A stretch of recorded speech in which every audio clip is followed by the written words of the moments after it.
Welcome everybody back to Seaweed Brain, a Percy Jackson podcast where we spent 3.5 years going through all of Rick Riordan's books, except we didn't hit the Kane Chronicles yet. And now we're talking about the TV show on Disney+. We're on episode 3 today with 2 very special returning guests, and we're going to get down in the weeds of this representation of Medusa, of conflict between the trio. We have so much to talk about. Stick around. Before we begin, content warning. This episode contains mention of sexual assault found in the story of Medusa. Happy Wednesday, everyone. This episode dropped last night. We have 2 special guests here to talk about it with us. Welcome back, Thani. Glad to be back, especially for some Medusa. Yeah, and why is that? What does Medusa have to do with your life? I just have had an obsession with her, and I've written a lot about her. I've written like 4 different drafts, thanks to Erica, of a musical potentially about her and her relationship with Athena. So, love Medusa. Yay! Our second special guest joining us today is Kyle. Welcome back, Kyle. Hello. Hi, everybody. Kyle Prue here. Very excited to talk about the Percy Jackson television show. In case anyone doesn't remember you from the pod, what do you have to do with YA, and also what do you have to do with the media? Oh, what do I have to do with YA and the media? I was a YA author. As a YA, I was one of them like precocious teens. I wrote the Feud trilogy. I'm still an author, but now I'm a TikToker as well. I'm an internet person. I'm here to convert my audience to Seaweed Brain's audience, and I feel like it'll be a nice conversion, you know? Exactly. I didn't introduce us. I'm Erica, joined as always by my co-host Carter. Hi, Carter. Hi, it's me. Last thing we need to do before we get into the content of this episode is thank some new patrons. As always, I apologize if I mispronounce your name. We have Delar, Meredith, Angela, Ethan, KS, Clairvoyance, Amanda, Tabletop Notch, that is the group I play Dungeons & Dragons with, Heidi, nobody named Dex, Belle, Jake, Irona, Oreo, Allison, and Shannon. Thank you for joining our Patreon, where we have 11 special episodes, and we do watch parties on Tuesday nights at 9 p.m. EST. Patreon.com/seaweedbrain. Okay. I want a quick thought on how everybody felt about this episode because it's huge. Here's something that I just want to, because like this is my first time unpacking any of the show with anybody because I watched it all the first 3 episodes last night. I do love how strong the mist is, and I do think the visual representation of that is hilarious. Like specifically in this episode, Miss Dodds is trying to get through the middle aisle of a bus. And she's just like a full-on harpy, but to everyone else, she's just some woman. And I think the visual of a monster just kind of being like, excuse me, can I just sneak right by you here. It's interesting when you take a book and you like adapt it into sort of like a visual medium. There's a lot of things that you have to kind of like reckon with visually for the first time. I don't know why, but the mist just like makes me giggle every time. Absolutely. Thani, any opening thoughts? Yeah, I just think this episode covered so much ground in terms of some world building aspects, kind of a little bit more fleshed out idea of what monsters are. We get to know more about Thalia and the tree, what's at stake for their relationships. We get like some Perciveth, like first glimpses of are they going to be friends or not? Percy literally says, I chose you for this quest because we would never be friends. A lot of relationship things churning that we'll get more into later in the season. So very exciting. Yes. I think there are 2 big things that I'm excited to discuss, aside from just like the entire portrayal of Medusa, which is the theme of we are not our parents until we choose to be. And that applies to Percy and Annabeth, but I think it also applies to Medusa. She just doesn't understand that. And also that in this episode, there is a triple betrayal. There's the introduction of the idea of the betrayal, and then we see 3 scenes that call onto this. The Annabeth and the Percy one mirror each other like directly, but then we also open up with Luke giving the shoes to Percy, which is his first big I'm going to sell you out moment. So let's start with Act 1, teaser. We open this episode with the attic. We're going to consult the Oracle. We have a lot of nice ambient noise, still shots of mythic objects that were trophies of heroes' quests in the past that do not get explained really in any way. Although we do see the Minotaur horn among them, which is interesting. We don't know what happened to that. It's now up in the attic, and we get the prophecy delivered. As you may remember from the books, this is a detail that I think many people forgot because this only happened in The Lightning Thief, but the prophecy is delivered by Gabe. In the books, it's delivered in the Oracle's voice. In this case, it is very much delivered in Gabe's voice from Gabe as like a misty green illusion that gets spit out of the Oracle's Halloween costumey mouth. I really do like in that moment that he looks annoyed to be there. Like it does sort of imply like a little bit of like Gabe like hologram sentience in the sense where he's like like, all right, fine, here's your prophecy. His ethereal spirit was like, now I have to like travel all the way to Camp Hapla to tell this to you. You interrupted my poker game, even though we don't get to see the poker game from the book. That sentiment is there.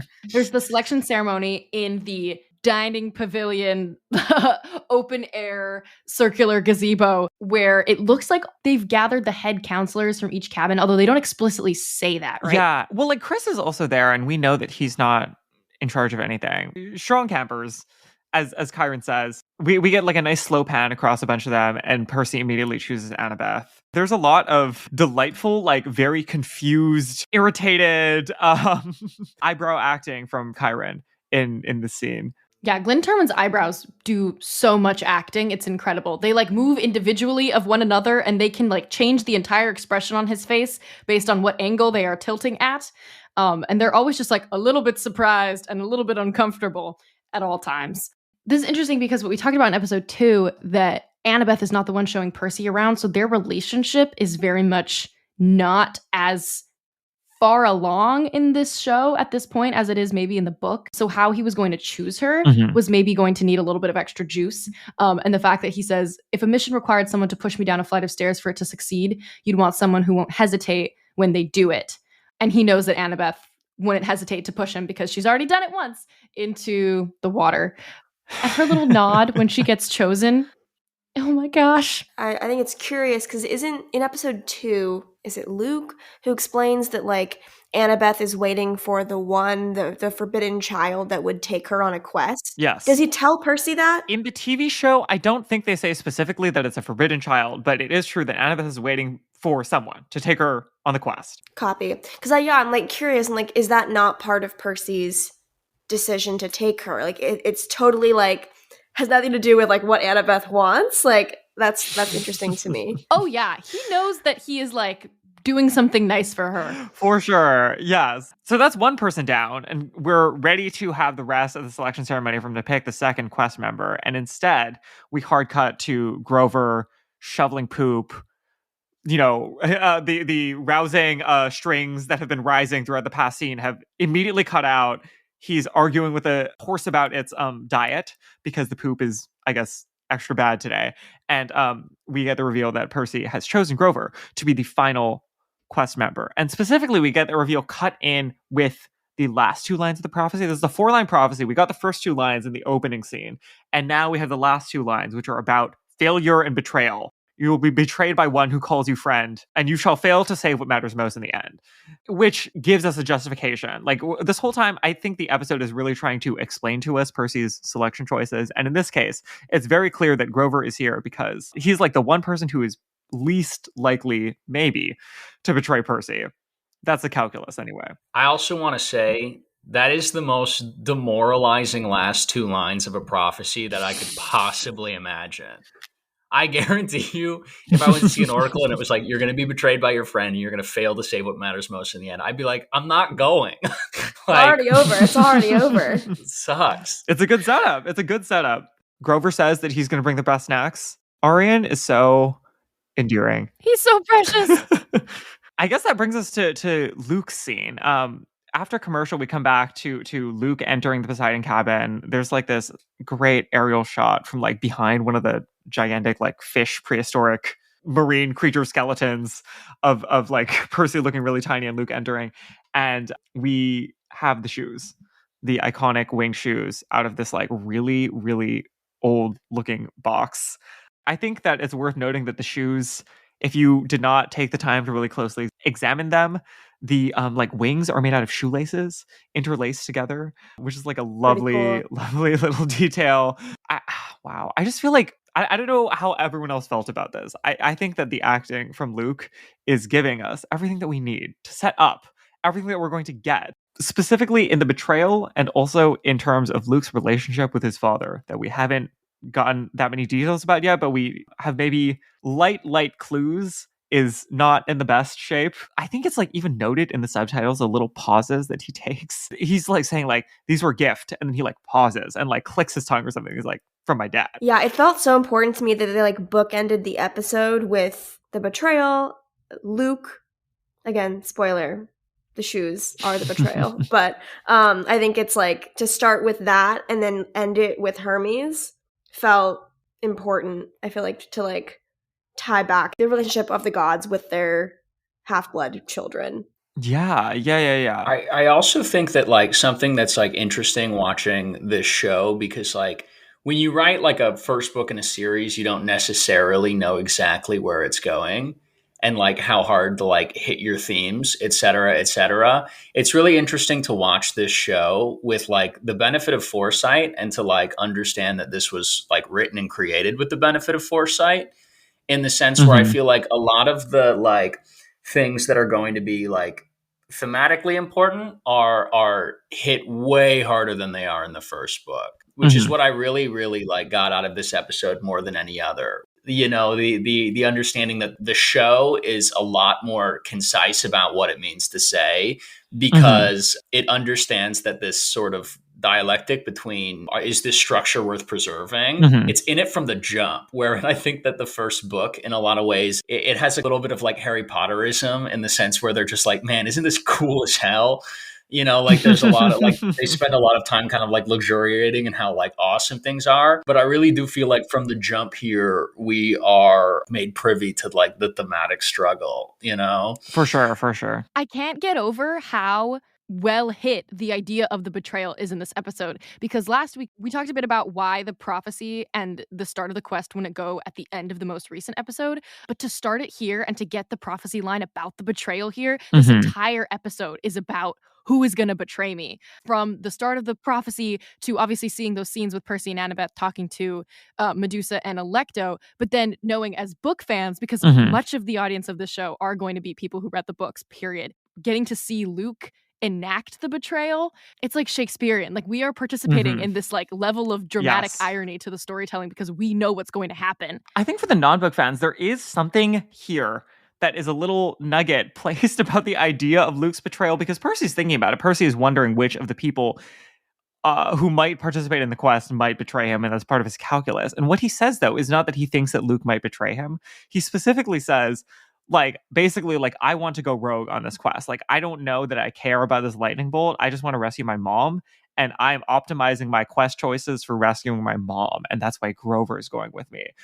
And I think that that ability to get in there and like layer in both like, okay, like Percy is trying to like pull a fast one here, but like also to plant the seed of the idea that like Luke is not like 100% on Percy's side, and that there are some things about him that are still unknowable, I think is going to be good for the new fans to have something fresh to look back upon and say like, okay, I understand that there is maybe something in this relationship that is unsettled. So it will feel satisfying to me if and when this relationship is perturbed, because I feel that it is both established and yet also that that Percy and I, the viewer, have like a sense that there are aspects of it that might develop in ways that cannot be predicted as cleanly as one might be able to predict the development of, say, Percy and Grover or Percy and Annabeth's relationships. I can't get over how the last line in this scene is Luke going, just take care of each other out there, and looking extremely serious. Like, I genuinely believe in my heart that he means that, because he is thinking about Annabeth, who he genuinely cares about like a little sister, and he's thinking about the loss of Talia, and he doesn't want Annabeth to get hurt, obviously going out on her first big quest. And so me thinking about Talia and her death, immediately we cut to Annabeth with Talia's tree, who we know that like her internal monologue is like the same thing, like just take care of each other out there. She's having the same emotional process that Luke is having, but she is obviously ending up in a very different place with it than he is.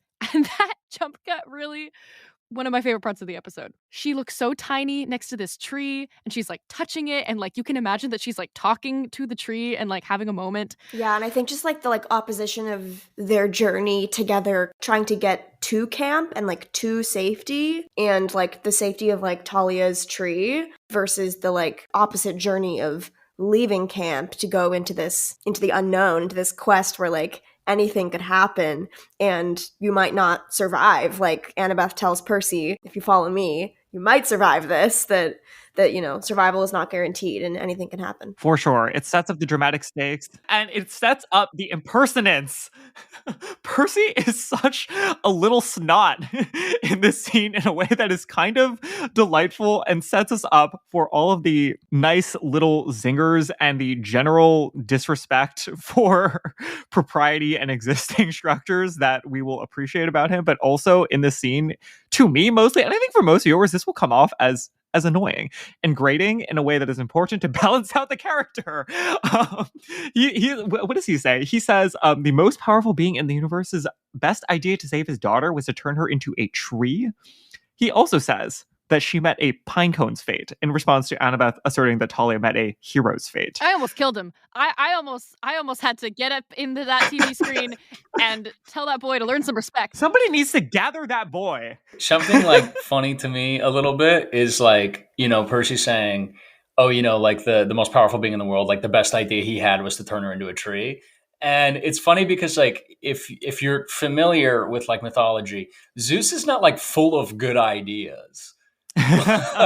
Like he's not really known for his ingenuity. It reminded me he like turns into a swan and like turns into a like a bull and like his one gimmick is turning things into other things. Like, of course he would turn her into a tree. That's all he's ever doing.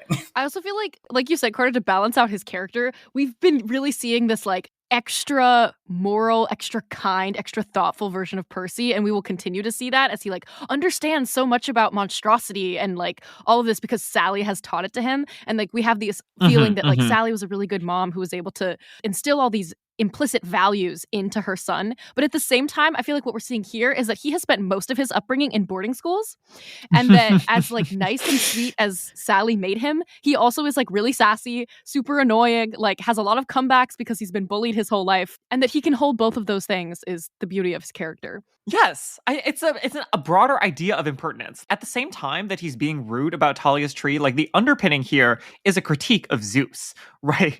The generalized disrespect is him saying that like all static structures and ideas need to be questioned, and they need to be questioned in a way that is like biting and funny. And I think that all of those things go together. Versus Annabeth, who will not critique or question the structures and merely says that being turned into a tree was a hero's fate because she implicitly believes the decisions of the gods, because that is the way that she structures her life. And this sets us up for Luke. Like, it's all connected. Exactly. It's all connected. It's a political spectrum is what it is. It is a political spectrum. That is the genius of this episode, and the way that we're structuring this whole thing is that like Percy and Annabeth are getting not just personal conflicts, but ideological conflicts that we're going to see from the get-go and maturing as something to deepen and add substance and structure to their personal conflicts and relationship development as we proceed out. It is funny to think about the fact that like Annabeth is our like conservative queen. It's true.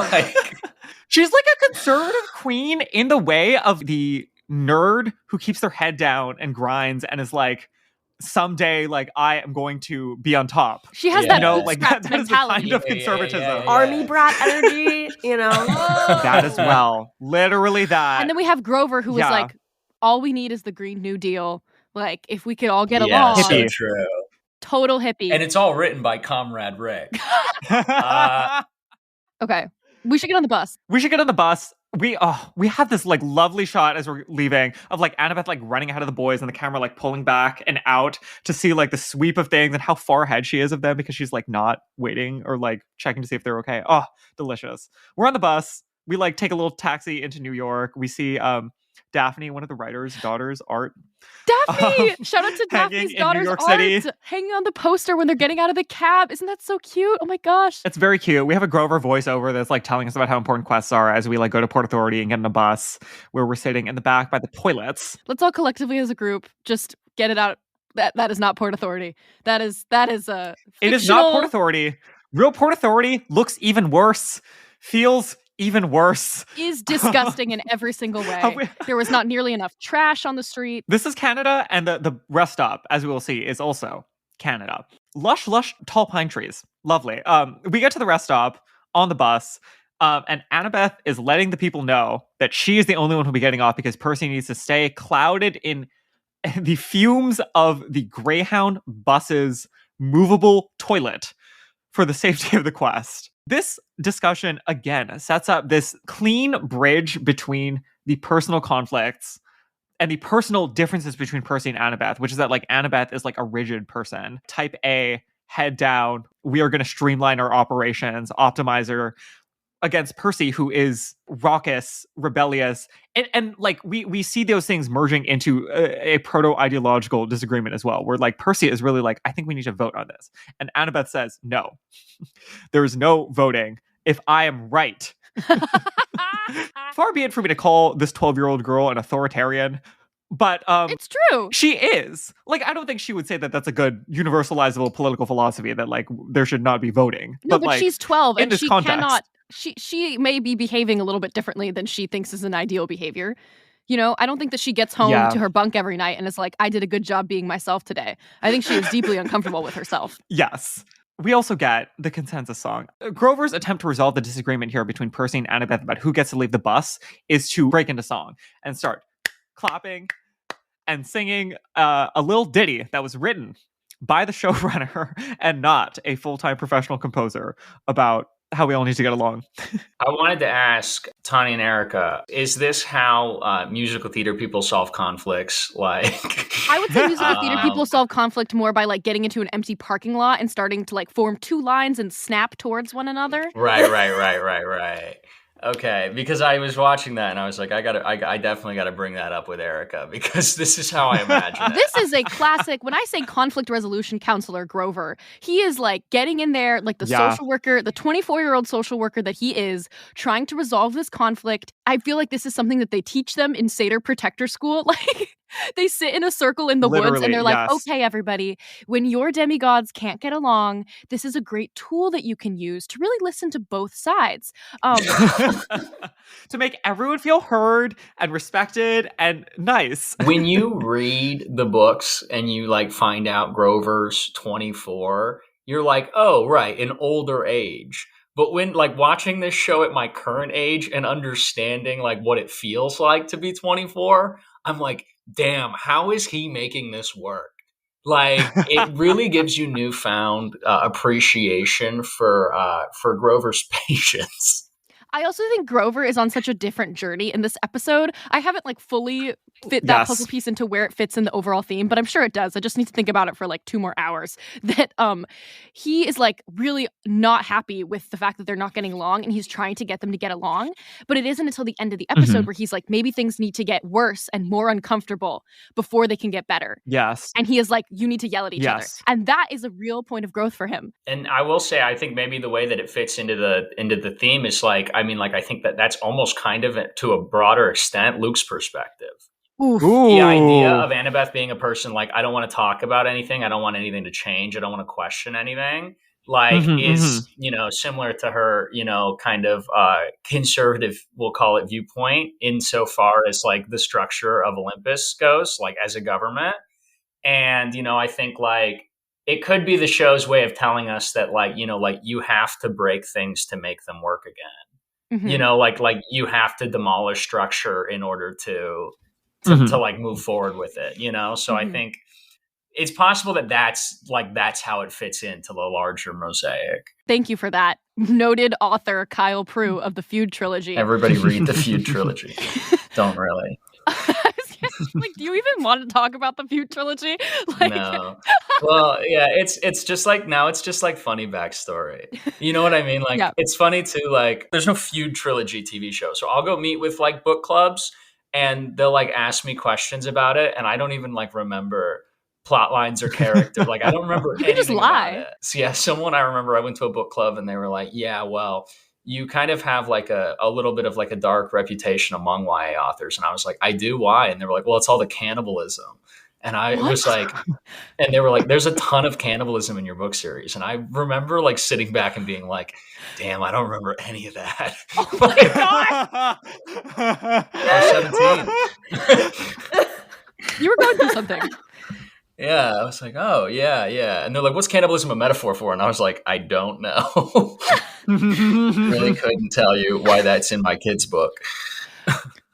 I'm going to force us to push along so that Thani can talk about Medusa before they have to go to work. We have to get to Medusa. The convenience store. Annabeth is, after being like, chips and soda's okay for you guys, and like full general mode, streamlining everything, when she is alone, we get this clip of her looking extremely teeny tiny, looking up at all of the candy and struggling to choose which big oof candy she wants to pick. She literally looks like the runaway that she probably was when she was 7, and I feel like it evokes that imagery of her when she was little. She looks like she's never seen candy before or something. Yes, that was like the last time she was really out of camp. So she is like out in the new world for the first time, and she ends up like choosing just like a ton of stuff, which reminds us that even though she is like this rigid war general, she is just a little kid. Oh, and the juxtaposition is so juicy. We start to get the voiceover about Grover explaining like the monster smelling lore, which is brand new, as Annabeth makes eye contact with what we find out is one of the Fury sisters. We also have to shout out Dan Schatz's younger brother, who told us that he had a cameo in this scene that got cut. Was he the cashier? He's not the cashier, but he was supposed to be checking out like right before Annabeth, but you don't get to see that in this episode. There were a couple of cut cameos in this episode. Actually, the monsters, they smell inadequacy, shame, a need for glory, etc., which is interesting because I feel like this is setting up their fatal flaws in a way. Yeah. That like the monsters can pick up on the worst part of you, which is really setting up the Sea of Monsters. It's setting that up. It's, I think, generally going to be a good storytelling device moving forward, that every episode there is an in-canon, like in-universe reason for why the monster is going to hammer on whatever theme we're going to be hammering on, and like whatever personal issue our team is going to be working on, because literally that monster in-universe is going to be looking for you and finding you when you're working through that problem, right? I'm looking forward to it. Thematic consistency is good.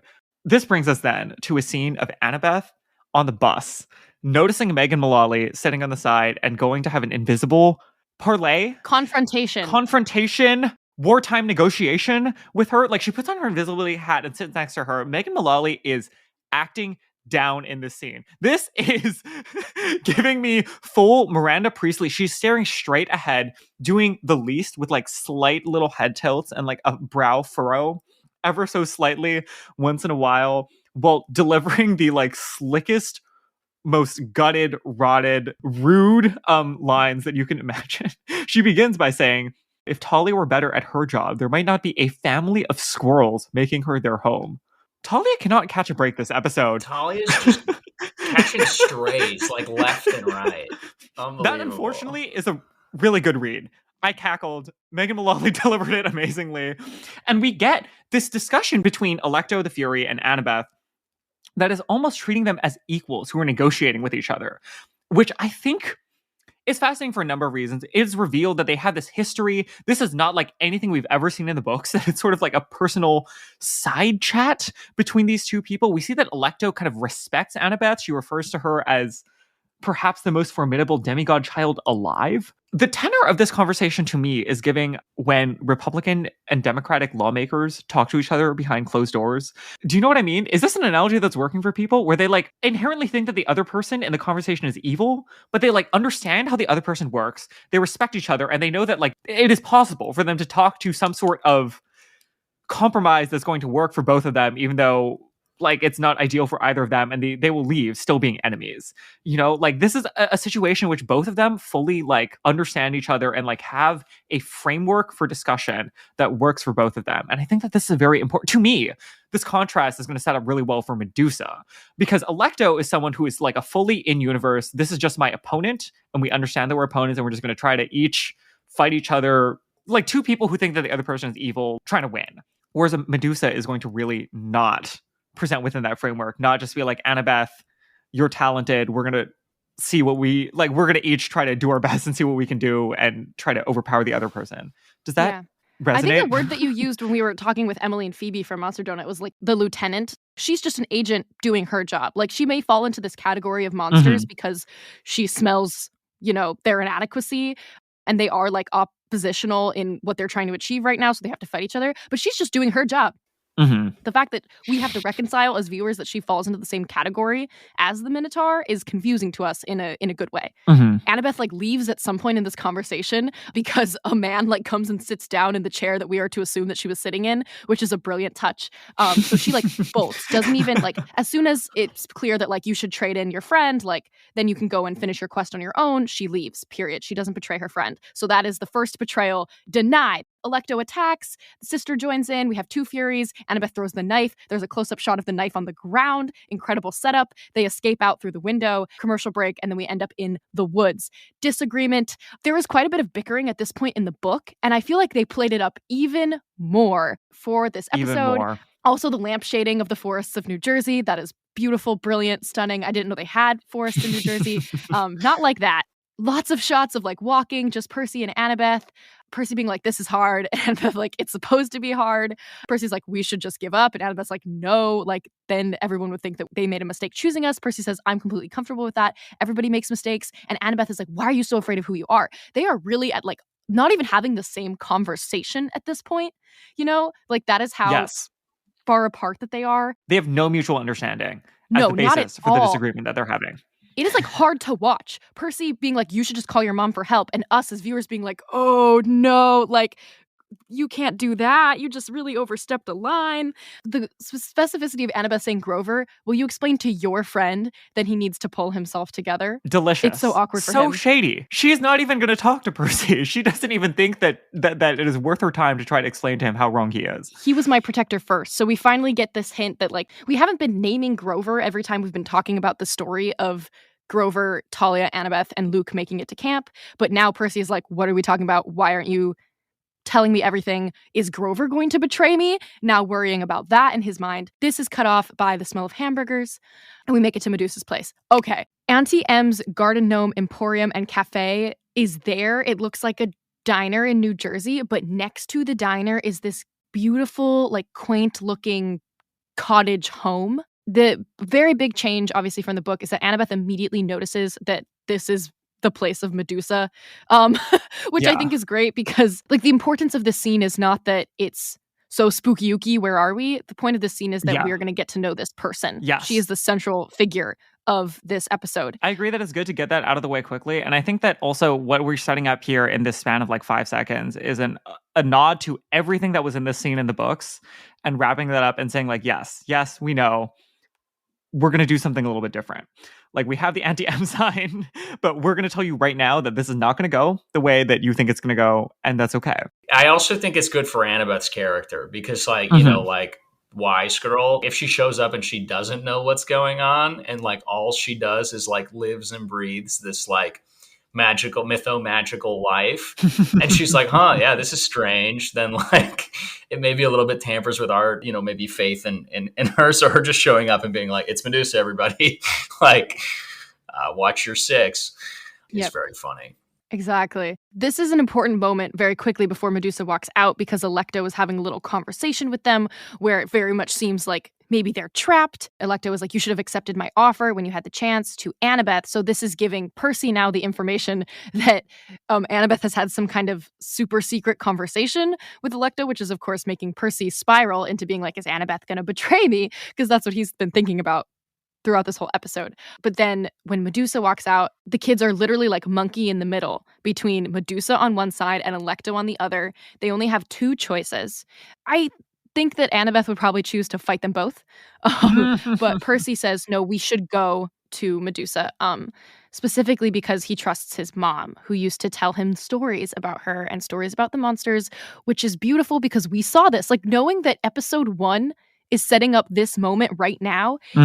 I was immediately struck by the way that everyone immediately turns away upon her entering. Yes, including Electo the Fury. Yes, throughout the sequence with Medusa, I think leading up to the invisibility hat being put upon her, the theme of rendering her unseeable and invisible. And the like loneliness of that is just like steeped in this episode. Yeah. And just like the way they costumed her with like the hat with the veil, gorgeous, stunning, gorgeous. I mean, I think it's wild that even with the veil and her eyes being covered, people still are afraid to look at her. Giving Annabeth the opportunity to have some internalized misogyny along with her like traditionalism is so important to me, because getting to see like a young girl go on this journey of not trusting women. Yeah, not trusting women and then learning how to trust women is very important, because not everybody like pops out of the womb a girl boss, you know?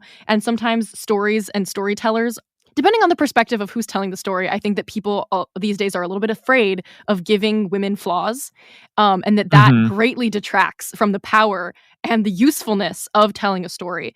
This applies to Annabeth and also to Medusa. Medusa says, we all choose who we make our monsters. Annabeth almost doesn't go in. The last shot before we cut to commercial is Annabeth just like standing there looking like very, very irritated and unsure of what she's about to do. And Percy, like when Percy walks up, we should know, like, this is because of this exchange we just had with Alecto. This is the height of the interpersonal conflict and distrust between Percy and Annabeth. Like Percy says before he leaves, like, you guys do what you want. Like he's not even sure if we're still on the same quest together. Basically at this point, like he is disinvested from trying to convince anybody else of what to do. He's just made a decision for himself, which is that he's going to go see Medusa, and the other two do come with him. Do we take an ad break before we go into Medusa's house? Yeah, we need to take an ad break. We'll be right back. Before we talk about this scene itself, which I did write out line by line, we should mention the production design of Medusa's house. I thought this was stunning. We talked a lot last week about the juxtaposition between like the cozy big house and the like gorgeous ethereal stained glass.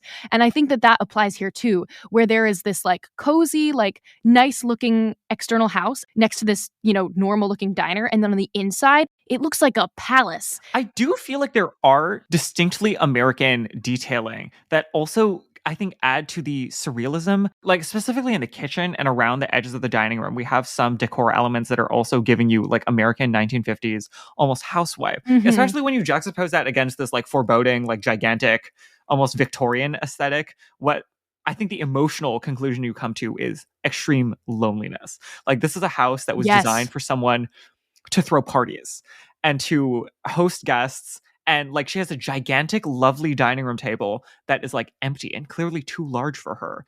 And the lighting is like not set up that you could actually host a party there, even though she has all of these like lovely like candelabras and like wall mount lamps with like intricate glass designs and stuff. Like it's beautiful, but like it is not quite right to host people, even though it should be, because of her isolation and the fact that no one's been inside. Yes. Who is she cooking all this food for? Is anyone going to the diner, or is she putting all this food out in her house in the hopes that somebody comes over? But also, how responsible is she for not letting anybody in? You know, this is a question we have. We'll shout out Tish Monahan with the costume design. If you want to listen to Tish explain this in her own words, you can go to our press episode. But as a brief summary, she specifically designed this dress to look like a statue.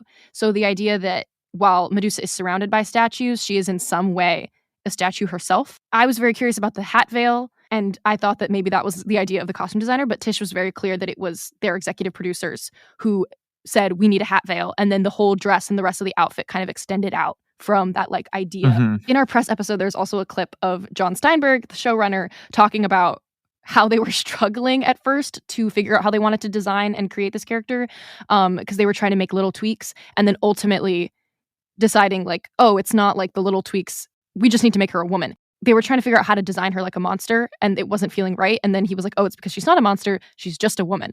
Quote, the worst part about having snakes for hair is that you have snakes for hair.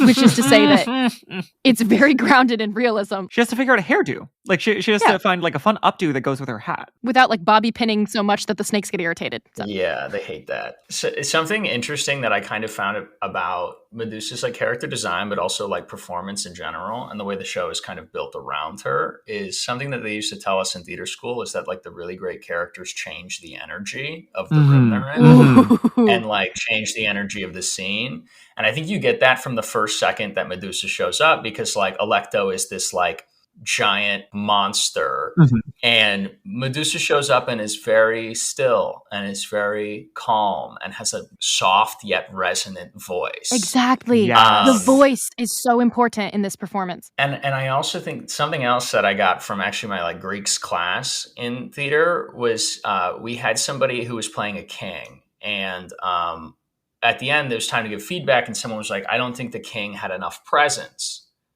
And something that the professor said was, if the king doesn't have presence, that's on the chorus. That's their fault. Because presence is built from the rest of the production outward. Like how everybody reacts to him. Yeah, if the king doesn't have presence, it's because the chorus doesn't fear the king. I think like they've done a really good job of like building this scene around her based on the ways that like people react to her, but also like in the way that, you know, the scene is reacting to her. Like everything really slows to a stop. Absolutely. Yes, it's like we're in statue time, where one of the things you also learn in theater school is that if you want to command power, you move slowly. There's nothing that you need to rush about or be loud about. Like if you have the power, you can take your time. So she walks slowly. You can hear her heels like clicking on the ground as she walks out of her home, and then later as she's walking in the basement. That is the noise of power. Yes, she has this beautiful regal posture, and she has the like soft, almost lilting, like sing-songy voice that she's using. I'm Medusa. Almost like a mother or a teacher. But it's also not something that is uncommon with, I think, like female villains in fantasy work. I think that we get that kind of like mystical, ethereal voice a lot in an unsettling way. I'm thinking of this character from See, the Apple TV show starring Jason Momoa that was also show ran by Dan Schatz and executive produced by John Steinberg. If you've ever seen that, I know I'm like one of 4 people, but the main female villain talks in a very terrifying, like soft voice like this. It's a great indication of like the sense that like the biggest threat in the room doesn't have to raise their voice. Yes. You know what I mean? Because like, people would be listening. I guarantee you, like every single person who's ever been in a room with Medusa ever has been like paying very close, you know, like peripheral attention. Very much kind of like the Game of Thrones thing. Like the man who has to say, I am the king is no true king. Medusa doesn't have to push for anything. Not in a while, at least. Carter, I think you noted in our outline that there's all these like wide shots. So you can see the rafters, or you can see the whole table. And it also makes her look very small and very lonely as she is seated at the far end loneliness, of this table. It's giving stillness. It's giving art because of the way that she is part of her statues. Yes. She's part of the statue. It's framed like a painting whenever you have her. It looks like old-timey portraiture based on how much background there is and how well the background coordinates into her outfit and her posture and her presentation in all of this. And like along these notes of stillness, like the camera also like slows down. It's not just that we have these wide shots, that like in a lot of them, there's this one amazing shot as she is delivering this monologue where the camera is just slowly pushing into her and like showing a little bit less of like the dining table and the surrounding dining room as she's like sitting back cross-legged and you're getting her in profile. Oh, so delicious. Yeah. You can feel the presence that she has in the room from those shots. I also, speaking of what you said, Kyle, about how the chorus defines like the power of the king, the way that Annabeth doesn't even sit down at the table is a brilliant detail, because we were just outside where we had the 3 kids like monkey in the middle between Alecto and Medusa, and we were just in the woods where Grover was like monkey in the middle between Percy and Annabeth, and now Grover and Percy are monkey in the middle between Annabeth and Medusa. So there's all this conflict going on throughout the episode. Should we talk about the dialogue? Yes. I will not read out the entire scene because you can just watch the episode, as I'm sure many people have done several times already by the time you're listening to this. But there are very specific choices of language that you can just tell that there's a lot of detail and specificity in what she says here. Because these episodes are so short, the economy of language is very important. There's all these like important words that come out in the scene, like grudges, bullies, invisible, you know, all of that, like these things that we've been thinking about. You're concerned I would hold a grudge against you, Annabeth, simply because you are a daughter of Athena. Well, you shouldn't be. We're not our parents after all, and you and I might have more in common than you think. This is also where we get the language that she is not a monster, she is a survivor. Do you want to talk about the Variety article? This is huge. Yes. So Variety released an article interviewing several of the people who worked on the show, including Rick and Becky and John Steinberg, where they talked about adjusting this character. specifically because Medusa has become a cultural symbol for survivors of sexual assault. Part of this is because of the statue Luciano Garbati, Medusa with the head of Perseus. There's all kinds of writing about this statue, and we'll link some stuff in our show notes. We also talked about this on our way back in the Queering the Classics episode, which Thani guested on, that you can go back to. But it's no secret that the myth of Medusa is a story involving sexual assault, and that story has become important to many people. And so that language of using the word like I'm a survivor, the Variety article talks about how this was able to nod to that without making it the focus, because this is a kids show and that's maybe not something that's appropriate to dive into. It's also, Medusa is not the lead person in the story, but I think this is a really great example of how you nod to something and honor a story when it's not the main story. Because I think this is something that writers struggle with a lot, especially like if you're writing and there's a character whose background is not your own, people don't know if they should shy away from it or if it's their job to dive into it. But I think this is a good example of highlighting it without somehow making it the main focus. I don't know. How do you guys feel about that? I agree. I also think that, like in the same way that like Rick's perspective on a lot of things have changed since he, like wrote the first books, our culture has taken a lot of steps forward insofar as like understanding of mythology. Like if you think about like in this Variety article, it says like he's a 12-year-old boy in 2005. Like, I think our understanding of mythology used to be pretty surface level, and I think like the Percy Jackson books, like, yeah, like the majority of the first book is kind of just them like almost like awing at it. I think a lot of people have pushed this forward. I'm thinking of like Madeline Miller and Emily Wilson reinterpreting these stories and like bringing them forward with like a lot more like understanding of the humanity involved. I think that it was like absolutely imperative that they take a more considered eye to this, part of the story, because in the old one, yeah, it's just like spooky snake lady and they just behead her. That's still present here. But I do think like the cultural context, it's absolutely unavoidable. Yeah, that they set up this moment with a scene in episode 1, and that instead of shying away from it, I feel like they brought this to the forefront without Medusa taking over the entire story. Going back to the dialogue, Medusa talking about how she doesn't like bullies, that definitely pricks Percy's ears up as somebody who has been bullied, and has a conversation in episode 1 with Grover about whether or not to stand up to bullies. But then also as she starts to talk to Annabeth and say, I wasn't just like you, I was you. She describes for Annabeth how she worshipped Athena and how Athena paid zero attention to her. She doesn't use the word invisible here, but she uses the word silence. And that is just so on the nose for Annabeth, who obviously we find out in the woods doesn't have the kind of relationship with her mom that Percy thinks she does. Yes. But there's a great line in the musical, the Lightning Thief musical, where Annabeth is like, the only gift my mother ever gave me was a hat that makes you invisible. And you can see Annabeth's worldview kind of like shattering or like starting to be shaken a little bit by what Medusa is telling her. Yes. Annabeth's replies start to get more like aggressive, didactic in a way that reveals that she is moved far afield of where she is comfortable and where her thoughts normally are, to the point where all she can say is just these platitudes of like, my mother is always just.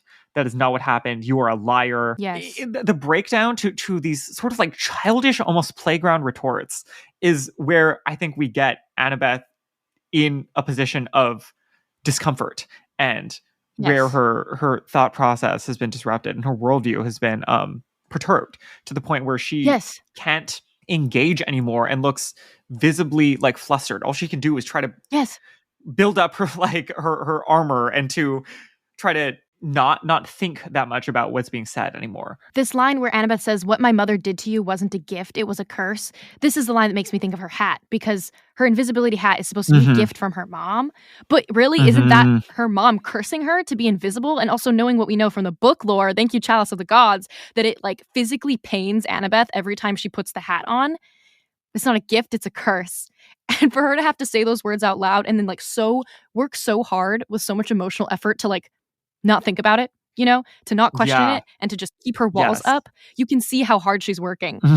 Yeah, just to say like I don't know how anyone with any understanding of mythology could be like, oh, my mother is always just. It's like, damn, you must have missed like most of it. The Kool-Aid they're feeding them at Camp Half-Blood, you know? Well, and that's my question too. I'm wondering, like, very much like what like resources they're working with. You know what I mean? Like, like mythology is like interpreted and reinterpreted time and time and time and time again. So I'm very curious, like how they're educating themselves, and I'm wondering which if there is translations some sort they're of, using like, of the old works indoctrination happening. Yeah. Well, they don't have to use translations because they can read Greek, right? Oh, that's Right. true. Yeah. Isn't it funny thinking about how these are 12-year-olds that exist in a world where Rick Riordan doesn't exist? So it's like, how did they learn about mythology? Yeah, Nobody knows shit about mythology because I think that it really is like motivated reasoning for Annabeth. Like, she thinks these things because it is a way that she can convince herself that the life that she's living at camp is good and productive and meaningful, and that the relationship that she has with her mother is okay. Because, like, if her mom is always right, then that must mean that the estrangement that they experience must be for a reason. I think that this is, a frequent...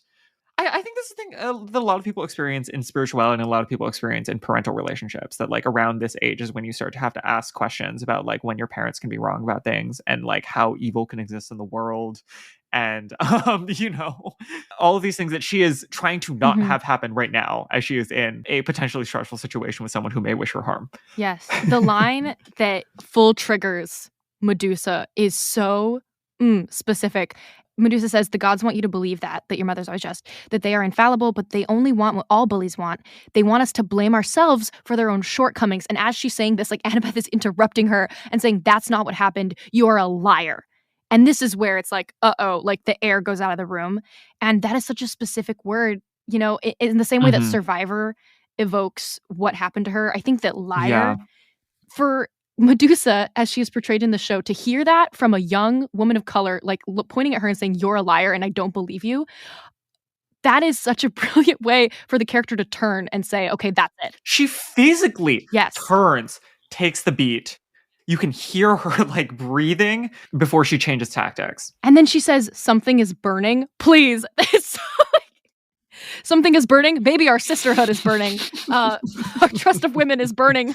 Society is burning. Before we leave the dining room, I also wanted to say and also ask you guys if you noticed when she's like, do you know the story of how I came to be this way? I do. And Grover is like, I do. And she says, do you? And then these bells chime. Yes. Like, it's like there's a grandfather clock somewhere off to the side and they start dinging. And I was like, whoa. I mean, it works effectively to like build the tension, but I was also like, could we overanalyze into that sound design? Like, why would the clock start chiming here? Is it just reminding us of the urgency? Reminding us of the urgency. The clocks of the bell also bring the instrumental score back into the scene. I have a dumb thought. Please. I was going to say, like, kind of almost like time is up. Like it's almost like a little bit of like a... No, I think that's true. It's also like, I think it's like a reminder of awareness in the general sense where, and I've worked with sound designers before, where we had a moment in my like web show Rabbit where we wanted our character to have a moment where he realizes he's in a dangerous situation. And so in the scene, I just like reacted. I just like realized in the moment I was in a dangerous situation, but it wasn't reading. So the sound designer was like, I'm going to have someone drop silverware in the kitchen. And so like he layered into the sound mix that someone had dropped a tray of silverware as the realization's happening. And it's a moment where you as the audience becomes aware that there's other things happening in the room. Oh like that, God, like that's so cool. Wow, yeah. I mean, like it's used to like, I think like a really like intense effect here. Like it's very on the nose, but I think that is something sound mixers do a lot, is when they want you to have a moment where you're like, I need to gain a better awareness of what's heightened happening, awareness. like, in the scene. Yeah. You like, yeah. So it was really interesting that he was like, I do this a lot. Like he was like, we're in a restaurant. Let's have somebody drop a plate of silverware in the other room. God, that is so cool. Shout out to Mert, Set, and Kaya. Yes. My sound mixer. Oh God, that's cool. I'm so glad that I asked that ridiculous question and you had such an actual answer for it, Kyle. From here, obviously, something burning. Medusa goes into the kitchen to get the food. Percy follows her. At this point, like, he can speak directly to her because her back is facing him, which just from a purely directing, like blocking standpoint, sick. it was great to give we had to set all these scenes up in a way where they could have a conversation without looking at each other. So this is just another way for them to do that. Yeah, she's centered, facing the stove, cooking.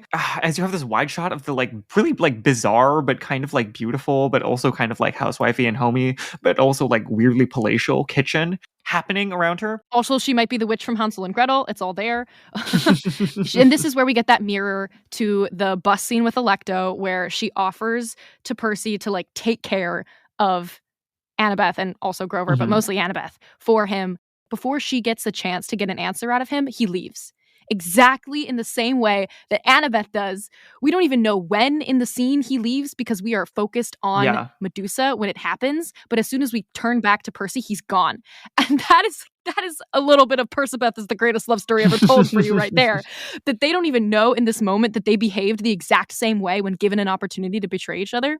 I think, yes. That's Shakespeare. Like, that is... It's a good parallel to set up. Fully original parallel to set up. And I think the one other thing that we have to mention here in this scene is this is where we get your mother and I, we're like sisters in a way, targeted by the same monster. She says this to Percy about Sally and about Sally's relationship to Poseidon. This is so fascinating. We get, again, like the repeated use of the word monster. We're like hammering that home. I feel like what we're getting in Medusa's description of her relationship to Poseidon is a situation that will read as a very, very clear allegory to people who are, say, like over the age of 18. And to younger people, I think you will still get these glimmers of, like, I think a 12-year-old watching the show would still be like, oh, I wonder what she means by that. Like, what would be wrong in her relationship to make her feel that way? And why is everyone reacting the way that they are to her having a relationship that was bad? It's the same way that Percy feels. And Percy is also going through those thoughts where he, like, his reaction isn't like, I don't believe you. He said, like, I don't think my mom feels that way. Which leaves us all on the same page that, like, something wrong happened in Medusa's relationship to Poseidon, which is not something that we have treated as fully in, I think, other iterations of the story, and particularly in the books. Can I say something so ridiculous about Medusa's theme? Because it comes back in here. The cello, like, we're assuming it's a cello. Right, Carter? Probably. I guess it could be a viola. It's probably a cello. Probably a cello. The deeper string instrument, it, like, slides all the way up, and then it slides in like a set of 3 all the way down. And this is very crucial to me and indicative of her character, because you think we're going to sympathize with her. We're on the way up. Like, we're feeling more hopeful about her. Like, we're going to understand what happened to her. But then she makes a choice to, like, descend and to be, in a way, monstrous, even though she doesn't think she's being that way, because she has chosen to hurt other people in circumstances where she probably isn't right to do so. She is acting like a monster herself, and that takes her down into the depths. And the horns come in. It's the cycles of abuse. It's the cycles of abuse. Exactly. And I don't want to say that, like, this episode of TV is doing some grand work to say that, like, victims of abuse are abusers. That's not at all what we're saying. It's just that in this particular case, how we position her as somebody who is working against our goals. We see this woman who is very complicated, who has had a complicated history and complicated experiences, make very complicated choices. And that, to me, is the most important thing. That, like, she is not two-dimensional. She feels like a real person. And that we don't shy away from her being evil. Like you said, Carter, it's about women's wrongs as well as women's rights. Yes. Okay, that takes us to Act 3, the climax, final culmination. We're down in the basement, National Treasure style. I also, like, want to say it's like the Goonies, where, you know, you descend down into the, like, brown and golden basement. Indiana Jones. And the fire is lighting the pathway. Indiana Jones. The one where they're looking for the Holy Grail, which I think is Raiders of the Lost Ark. And, like, the last scene of the movie, I think, is that they, like, put the Holy Grail in, like, a gigantic, like, government, like, storage facility. And they keep zooming out and out and out and out. And you realize that, like, this is the best hiding place for it, because no one knows what the U.S. government has hidden in its large basements of basements of basements. Which is so real, because if you listen back to our press episode, you can hear production designer Dan Henna talk about how they designed this giant basement based off of a military bunker, essentially. So that the idea is that you have no idea how long it goes on for. Yes. It looks like the Qin Emperor's tomb. Also, if any of you know, you think about the Terracotta Warriors. Wendy Wu Homecoming Warrior was my first thought when they went down into this basement. Anyway, it looks stunning. The shot that they have of the fire slowly, like, creeping down the stairs to then light up all those things, and then you get the humongous sense of scale. iconic, amazing, beautiful. It's such a brilliant touch that outside, before we get into Medusa's house, before we hear her story, we see all of the monsters and the scary people that are outside of the house. Mhm. And then when we come into the basement, we see all the normal people. Yes. And all of these people who she has petrified for one reason or another. Because I think it Yes. works on two levels. Like the obvious, like outside she's a monster, inside she's a person. Mhm. But then also outside, I think it works in the reverse way. That's like, oh, she is petrifying monsters who are out to get her. But then when we get deeper and we really start to understand the character, we know that she is also petrifying people who probably were no threat to her. Yes. But she is no longer in a place where she can distinguish really what that means. She can't distinguish it. She, like, I think she understands her new power in some ways, but not in others, you know? Like, I think she mechanically understands it, but she doesn't, like, emotionally or, like, ethically process what it means for her to have power over other people in this way. And I think that's a lot of what we're seeing in this scene, as she not only like has all these statues there, but in the way that she talks to these 12-year-old children, that she like feels comfortable just meting out consequences, because the I think emotional impact of that doesn't really process for her. Yeah. I also think on a third level, it makes us question the appearance of those statues. Because if we're trying to ask ourselves, like, not everyone who looks like a hero is a hero, not everyone who looks like a monster is a monster, I'm like, why am I judging monsters on the outside, humans on the inside, when really we know that there isn't much of a difference aesthetically between those two things? Yeah. Oh boy. Mechanically, what happens, you know, you watch the episode, Grover tries to use the shoes, the plan is foiled. Aw, shucks, Grover moment. It like kind of works. I don't know. Like he comes back in at the end, crashes into her, and helps us do what we need to do. It literally does end up working. It's giving classic Grover doing a distraction, which is something that happens in the Chalice of the Gods. We can see these two stories intertwined here. Medusa is giving full strut. You can hear the heels clicking on the floor of the basement. You can finally the see hair her is eye down. makeup, which is gorgeous. Her incredible smoky eye, the light blue scary contacts. It's Very giving frightening. like Australia. You know when people make those TikToks about like Australian Shepherd dogs, and they're like, "Please put contacts on your dogs because those eyes are scaring me." Yes, she delivers the final crux of her villain monologue because, of course, we have now turned. First, it was Annabeth calling her a liar, and then it was Percy abandoning her and choosing his friends over her. And she says, "We are not our parents until we choose to be. You two have chosen." A daughter of a self-righteous mother who chose self-righteousness for herself. And you, Percy, you could have shown your father what it means to stand up for someone you love. You could choose to save your mother instead of doing your father's bidding. If neither of you will help teach these lessons, perhaps you should be the lessons. When I ship your statues to Olympus, maybe that will get my point across even better. Stand up. Let's have a look at you. Wow. You know, I don't know who exactly word for word typed out this monologue, but I'm just going to say, Daphne, if it was you, you are our queen. You... That is eatery. It fully encapsulates all of Medusa's worldview. It encapsulates the actual tensions that the characters themselves are experiencing. It captures like the literal quest mechanics, like what are the choice points that we have remaining to us. It feels fully in Medusa's voice that she is scolding, that she is... I mean, like, the gag of Medusa is that, like, this violence was done upon her by Athena. Athena was her first love, if you will. But this is, like, also the kind of thing that Athena probably would say, right? Like, the ideological, the intellectual imprint of that first experience is clearly still resonating here, because I feel like this is probably roughly what Athena would say when she cursed Medusa, right? Like, some version of, like, I'm going to tell you how it is. Like, these are the mistakes that you have made, and for these mistakes, I will have to teach you what is correct. It is giving like true self-righteousness. Such a good point. I am the arbiter. I am the judge. Realness. She is mothering. And that's what it really comes down to a lot of these villains. It's hypocrisy. It's saying like you are self-righteous and you've chose self-righteousness when she, of course, herself is choosing self-righteousness in this behavior. Yeah.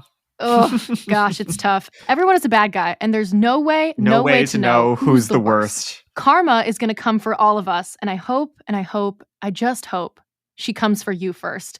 That was my top played song on Spotify this year. Everybody stream You First from This Is Why from Paramore. Yes. I also want to shout out like the stand up, let's have a look at you is brilliant. Like, right, because of course this is her like kill line. Mm-hmm. This is her kill shot. Like, let's have a look at you. She is going to end him for your statue.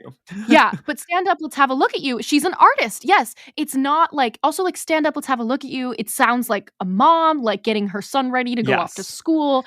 It is not the like violence that we would expect from a monster, but at the same time, because it is like not violent for her to do this. I think that she gets to be more emotionally divorced from the consequences of her actions. I agree. Yes. That there is no blood and guts and swords involved for her, which is, oh my God, going back to this idea of like abuse and like it doesn't always look the way that you think it's going to look. And just because there are no blood and guts doesn't mean that it isn't incredibly violent. Yes. Ugh.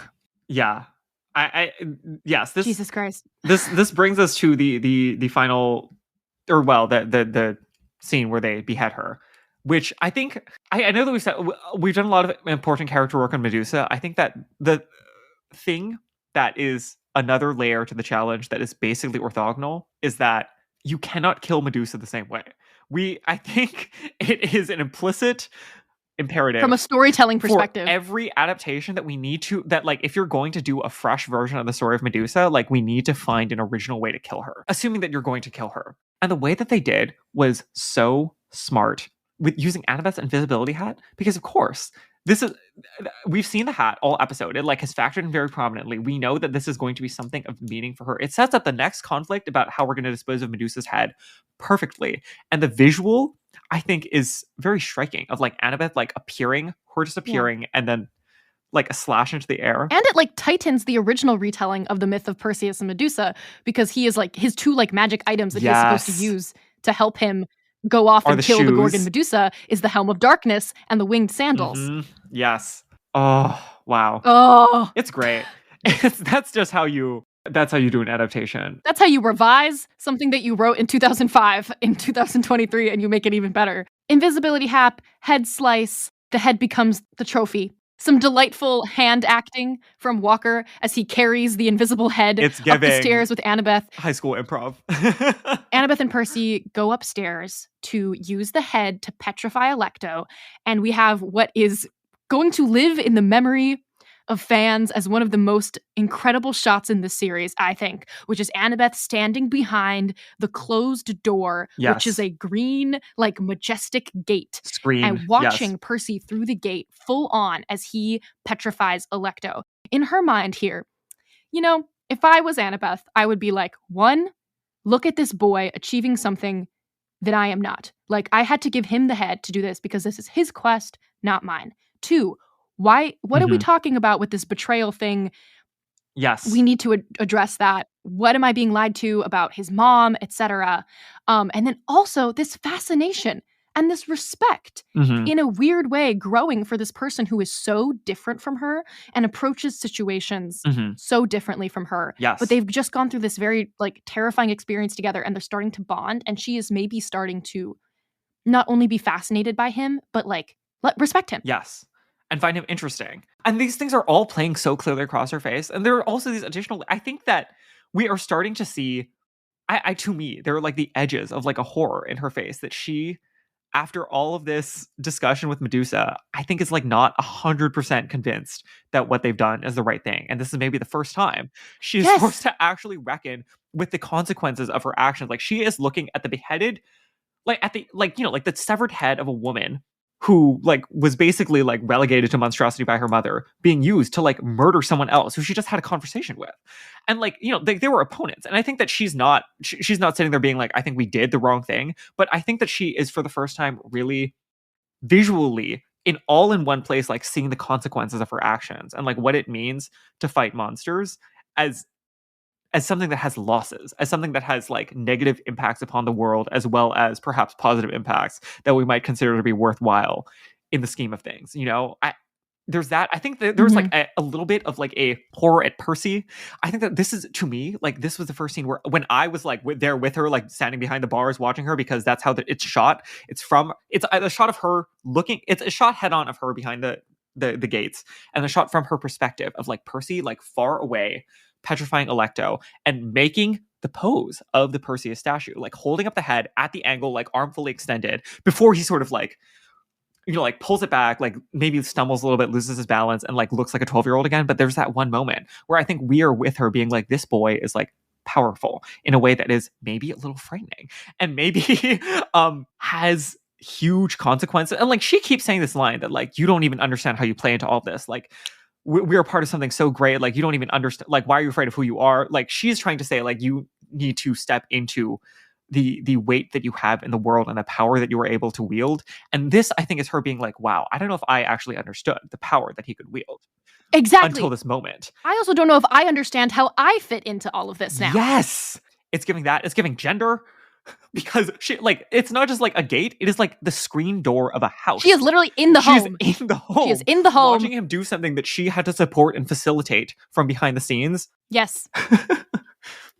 It's iconic. Oh, God. From there, we're down in the basement. We have this final scene where we have to come to an agreement about what to do with Medusa's head, but also to resolve all of the conflict that has been taking place between the trio during this episode. We have to talk through all of the almost betrayals. Yes, we get back to the basement on Grover, like in full tears. Arian, I dare you to stop acting down, because this boy has been acting down. He is looking up into the eyes of his Uncle Ferdinand. Mm-hmm. I'm so glad that they kept that in, because I think it's easy to let Grover's plot in this book kind of fall to the wayside. But all of this has to be established in order to set up the Sea of Monsters. Which we know the writers are working on, even though it hasn't been officially greenlit yet. Everything is in service of what's to come. Watching Grover wipe his tears away to try and, go be a proper chaperone for these kids, I was like, that's giving 24 years old. He was like, you don't need to see me cry. It's whatever. I'll deal with it in my own time. Exactly. But we need to resolve the this. Hint of my own journey, but for the kids. Let's put that away for now. For the kids. He's giving dad right now. And this is where he has his line about maybe things need to get worse before they can get better. Yes. I think I'm paraphrasing that, but that was really important to me, because I think that also is a tenet of what we are doing in this adaptation, which is that we are trying to acknowledge Medusa and the myth of Medusa as a fictional story in which abuse took place, and that it is uncomfortable implicitly to do that, and that kind of work makes a lot of people uncomfortable, but it is important to make things a little uncomfortable before they can get better. I think he says maybe things need to get a little upsetting. That's the word. There we go. And having Grover deliver that line is so special. Yes. To me. Because he's like in many ways, the voice of reason. He's he's the conflict resolution here. And I think it's important for him to be like, okay, conflict resolution is not just saying nice things about each other. It's not just building, it's not to say the consensus song wouldn't have worked, but it's not about ignoring things. It's in fact, in this moment, he has to, the way that he upsets people specifically is by providing additional contextual information that they're not having, and that they are both too proud or confused or locked into their own perspectives to provide, and then just pausing to literally say be empathetic. I've given you this information, now imagine what it feels like for the other person. Which is what we're doing as viewers with Medusa in this episode. It is too clean. I can't handle it. Every single layer layers so well. The themes are theming. The connections are connecting. And specifically, the contextual information for both of them is about their mothers. He's saying, Percy, your relationship with your mom is different, so you may not get this.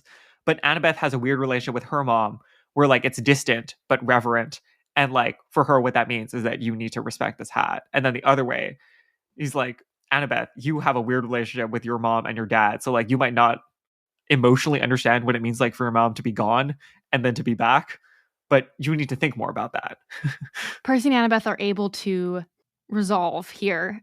There's so much I could say about Leah's performance and how perfect it is that it would take us 4 hours to get through. But her moment, when Percy's let's leave the invisibility cap and send it off to Olympus, and you can feel how much that hurts her. Annabeth is having her GERD moment here. Her intestinal problems are acting up when Percy says, I'm going to get rid of your hat.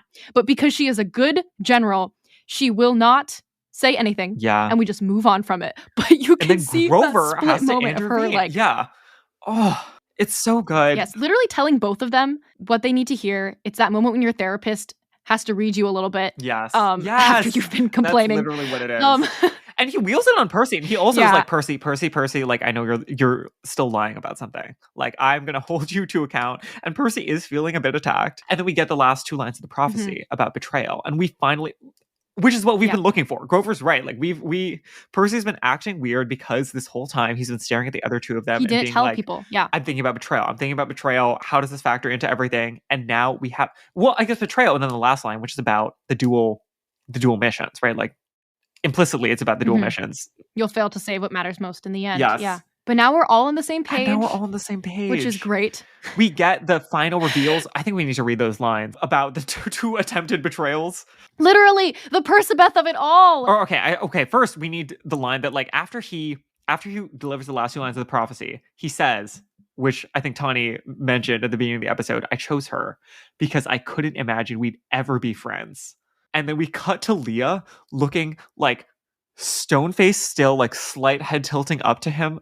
Oh, it is quite heartbreaking, actually. She does it, and then there's like the one moment where you can see her face break, and she blinks, and she like looks away, and then the camera cuts away from her before you like see her actually getting emotional. It's just because she's acting that way doesn't mean she isn't a girl with feelings. I swear to God.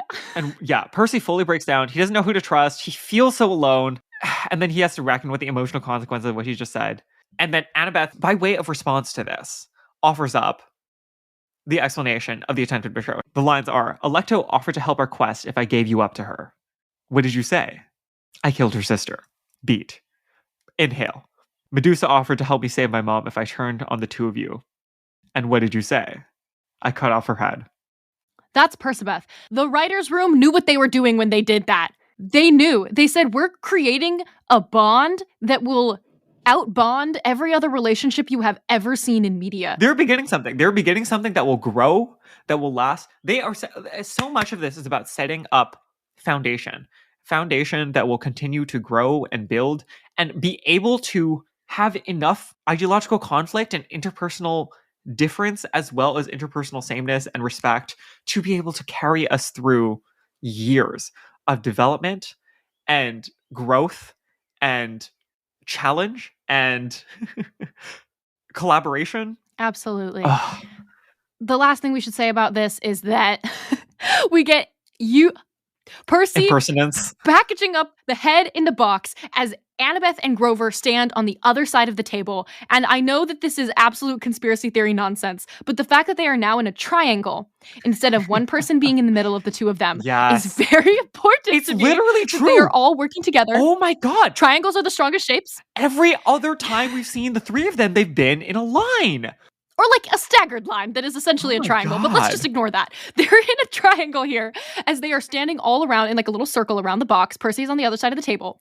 And Annabeth and Grover are like, you can't do that. You can't do that. Like, you don't understand. Like, you can't do this. This is bad. And Percy being a little He is so Persassy. And saying, I don't understand. And he's like, it's like watching like a little kid like peer pressure their friends into like jumping off of a cliff or like doing something stupid. And it works like, this time. This is the first time he has peer pressured them into being impertinent specifically and like convince them a little bit of his worldview that they're taking things too seriously and that sometimes they need to be disrespectful in order to respect themselves and to like go on their emotional journeys as 12-year-olds. Yes. The fact that Annabeth literally says it's impertinent and Percy says, I am impertinent. Fan service. Full on blonde Persassy. He's here. Deal with it. Hands on the hips.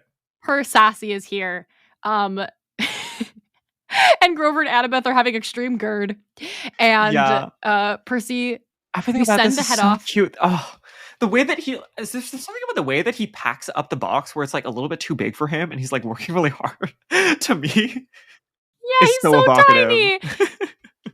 Yeah. That's the impertinence. It's because they're small children that like you can feel the impact of this. The small children who are like, this is wrong. Everything that's happened today is wrong. We shouldn't have had to deal with this. And we need to remind people that this is wrong. That everything today was the result of people making bad choices who are supposed to be better than us. Absolutely. From here, we have the final little almost post-credits scene, even though it comes before the credits. It has the energy of a post-credits scene. It's Lin-Manuel Miranda. He's here. He is going to the Empire State Building, which we briefly saw earlier in the episode. He's getting in the elevator. We get the little detail of the key turn that opens up the 600th floor. They do the slow pan up his body to the face. And we knew he was going to sing, and he hums. And wait, what is the song title? We need to know what the song title is. Arthur's Theme, Crisscross. Classic Empire State Building. Semi-easy listening music as he walks onto the Olympian causeway and the bright light is shining onto him. We don't get to see Mount Olympus, which is like a great little like kind of cliffhanger moment as he says, you guys are never going to believe this. With this look of like kind of like sinister or impertinence himself, which is great because Hermes we don't is know a exactly how this trickster. relationship is going to play out yet. He's a trickster, and you can see that in his face. And you also see that, like, it's like he has some respect, in my opinion, for what Percy has done. I would agree. Which is a really great way to set up that relationship if it's going to go anyway, like it did in the books, where he is sort of aiding Percy and he is sympathizing with Percy. But at the same time, he's still a god and he still made some mistakes. Also, the choice to end this episode with Hermes when Luke was at the beginning of it. Yes. Oh, bookending it. Sandwiching all of these people as like the monkey Luke in the and middle. Percy and Luke and Hermes, and ideas about impertinence and respect and like what the gods owe us specifically in that relationship. Unbelievable. And then we go out to the credits with the song, which I heard playing from my neighbor's house. I don't know if they can hear me. The soundproofing between our two houses is not good. They were watching the show earlier today and they were living. So you should talk to them. Let's celebrate that. You should go over and knock on their door. I literally was. You should invite them to our watch party next week. I think this is the show. And the way that I could tell for sure was that this song played. This song is playing over the credits. So I don't know if our listeners have noticed by now, but we have been recording for such a long time that both Kyle and Thani had to quietly, gracefully, kindly step away to go to work. But before Kyle left, we were able to do our final closing questions with him. So I'm going to play those clips now. John Steinberg, the showrunner, spoke about how they're making 4 shows here. 1, a show for kids, 2, a show for adults, 3, a show for fans, and 4, a show for people who've never read the books before. So how do you feel that this episode succeeded in those 4 different angles of storytelling? I think it's effective as a story for kids because it replaces some of the harder and rougher words with words that are sort of like easy to understand and interpret by our young characters, like bullies, for instance. I think it does a good job of, like making the message like palatable yet universal. Because I just think these problems just scale up and get larger, and it's only when you're an adult that you understand like the totality of how horrible things can be. And I think like, as an adult watching the show, like I think like that's the benefit too, is, there's a lot of subtext happening within like, especially the scene with Medusa that like, I understand as a person who, had/has a classics obsession.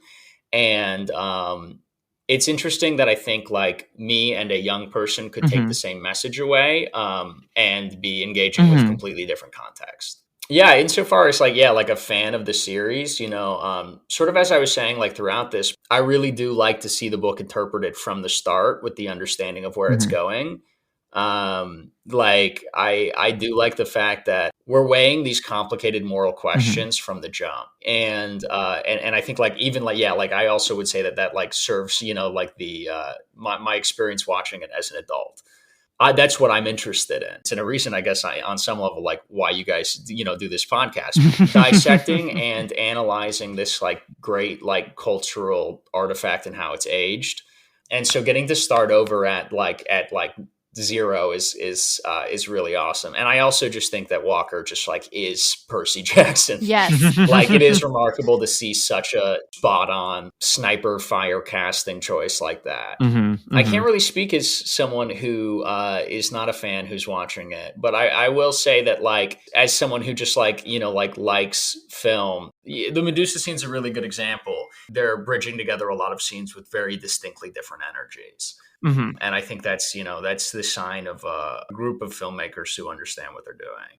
Heck yes. Thank you for that answer, Kyle. The last thing we have to do is our awards for this episode. So everybody's going to give out an award, and then we'll come up with a category for everybody to vote on if you're listening on Spotify. So Carter, what award would you like to give out here?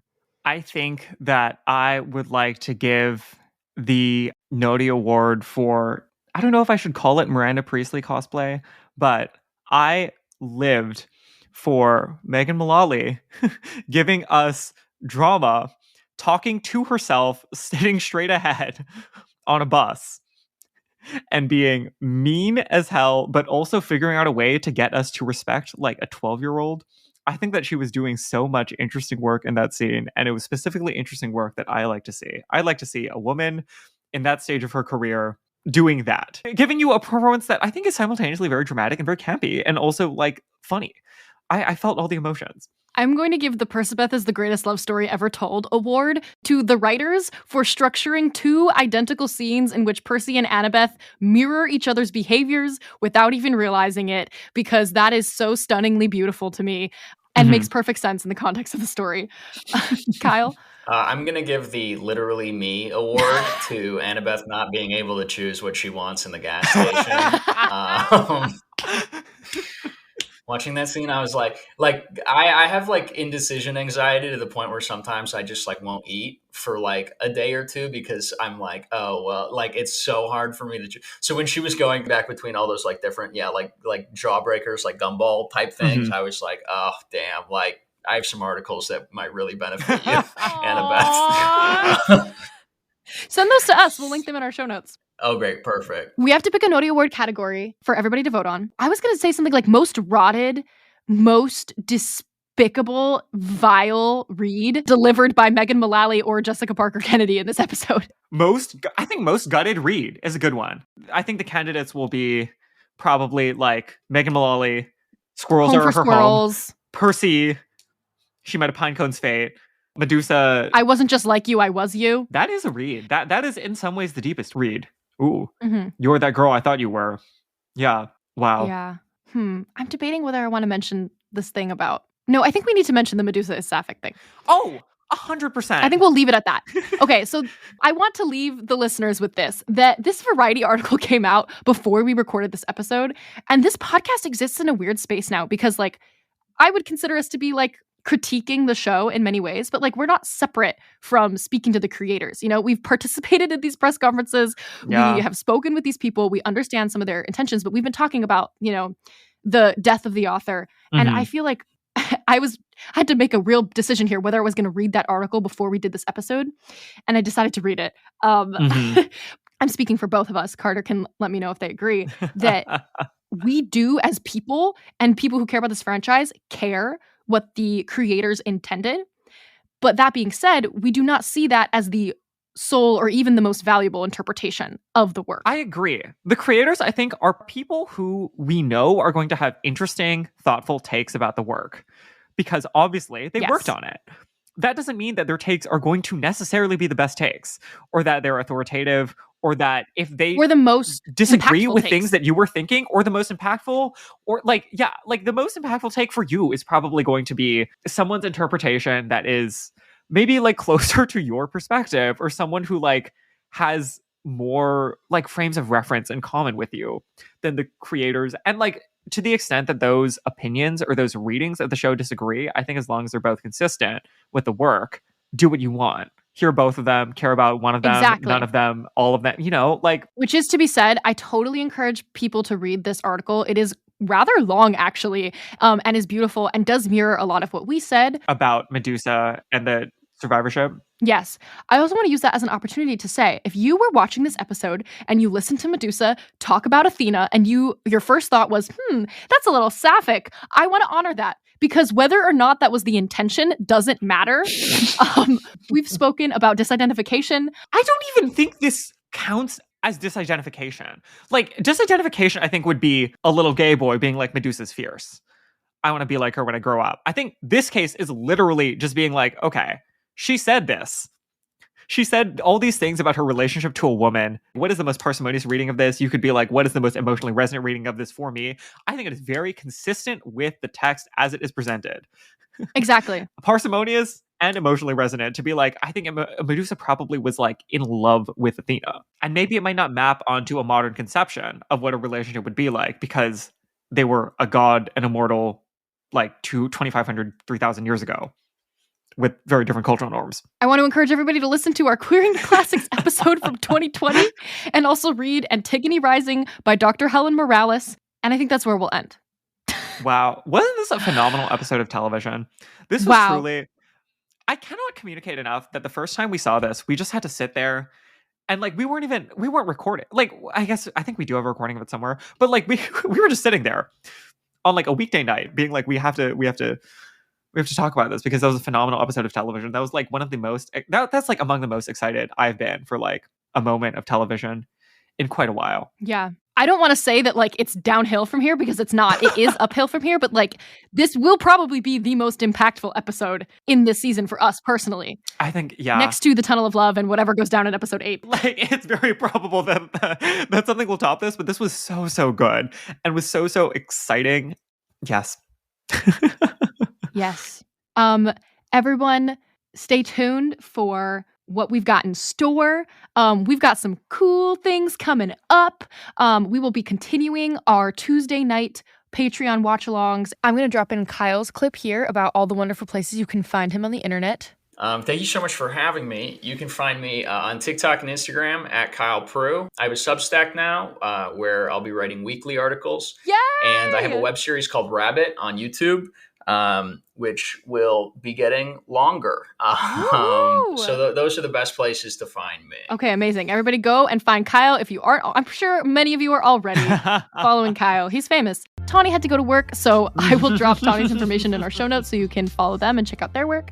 And we will see everybody next time. Bye, all. Bye.